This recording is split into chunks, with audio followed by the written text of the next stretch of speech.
Okay, this took way longer than I expected, but I goofed everything up on accident. So here we are in the pause menu, and what we're looking at here is the single save race mesh colors.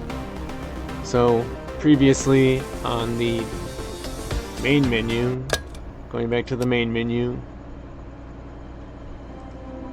so you can change the race mesh default color, and I'm going to demonstrate here that if you reset it, it goes back to the default. But then what you do is if you want a different default, then you change the default, and then you can have maybe more of a dark mode or something. Okay, and then you're done, and then you go back. Okay, so now that's the default color. Okay, so then if I go into a level and I go to the pause menu, here's the race mesh colors again, but you'll see that the default color is what it was. So here, resetting these colors will reset them to the default color that the player has set.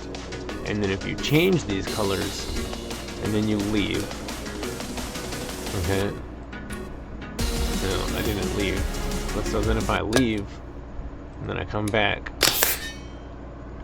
these changes are gone. Okay, so if I give these some changes here, and then I give them some changes, okay, and then here we have those changes. Okay, so now I'm gonna save.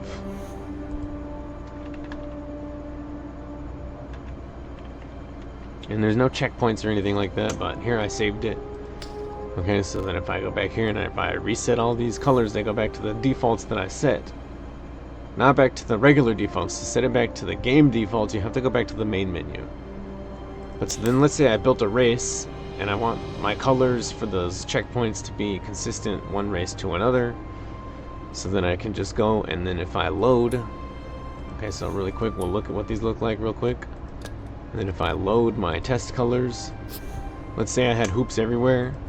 Now when I go back in there, now you can see that the colors are changed to the loaded ones. So now if you didn't save a color to a previously existing save, then it won't change the color of the hoops, they'll just stay the same. But then every time you fly a particular race, so let's say you built a campaign and then you want to play a campaign, and then you're going to play, your campaign, then the first level you can have the hoops be different colors. My next thing I'm going to do is I'm going to set some customizable hoops that you can set the color like that. Otherwise you can select from all different colors of hoops.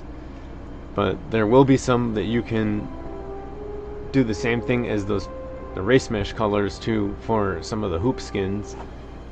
And then of course, not only will the hoops be able to look different, but your checkpoint colors can also look different per race. It'll be part of the save.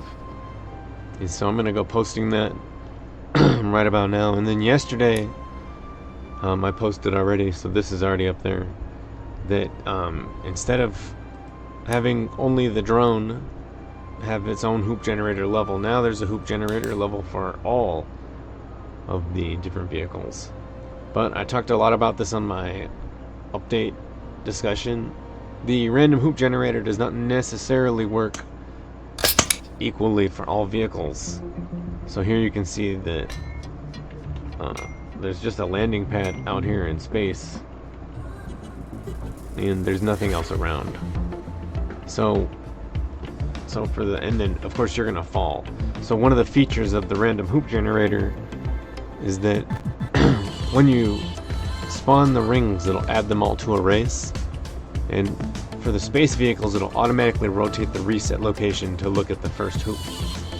It's not going to do that in the hoppers because you have to stay on the landing pad, and what'll happen is if the reset location does not have you sitting perfectly on the landing pad, and you have the timer on reset with a countdown, then your vehicle is going to move during the countdown and you're going to foul. So you can't just, the reset location would have to freeze you there, which may be something I play with. There's a lot of ways that I could go about experimenting with that, but for now it just doesn't do that for the hopper. So you generate your hoops, you want to play the hopper, but either you have to manually rotate your reset location and set that up that way, the regular way, or you just have to start facing, and then when you take off, go find it. And then once you know the turn, then your starting point has a turn instead of going straight at the hoop. So, but anyways, the main thing here again is that, so now let's say you're gonna play out here the dark moon.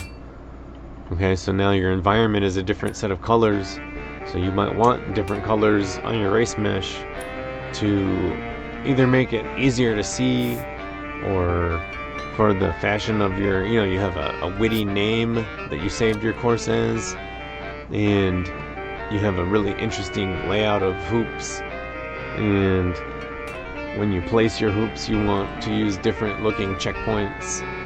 Well, so then the idea here is that you can change the checkpoint colors themselves as well.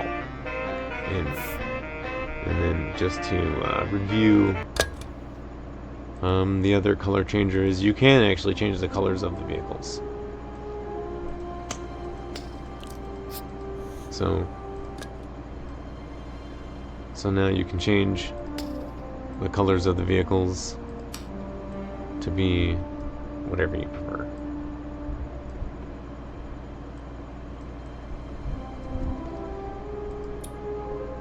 And then once again, upcoming is that I will make it so that the checkpoints themselves, there will be a couple of different ones where for now it's just going to be basic colors, but instead of having like 5 of the basic colors for the regular donut, you'll just have maybe 2, maybe 1 regular donut, maybe 2 regular donuts, maybe 1 or 2 big ones, maybe a handful of different ones that you'll be able to save their colors with the race, just the way you can save the checkpoint colors with the race. So you can build your race out, you can set those different hoop colors, and then when you load the race, and if you don't load a race, they'll just be white or light gray or something like that, but then when you load the race, it'll set all those and then set your checkpoint colors and stuff, so you can really blend in with the background in a more pleasing way, or a fashionable way, or you know, whatever it is that makes you enjoy it, you know. So it could just be that you just don't like the glaring contrast and you want to tone it down, or it could be that you have a particular race pattern and your campaign takes you through 3 or 7 races, and then you want to really kind of have the drama in those last couple of races. Then you can change the colors to give drama, or whatever it is that you might want to do, then that'll be available. Alright, thank you very much.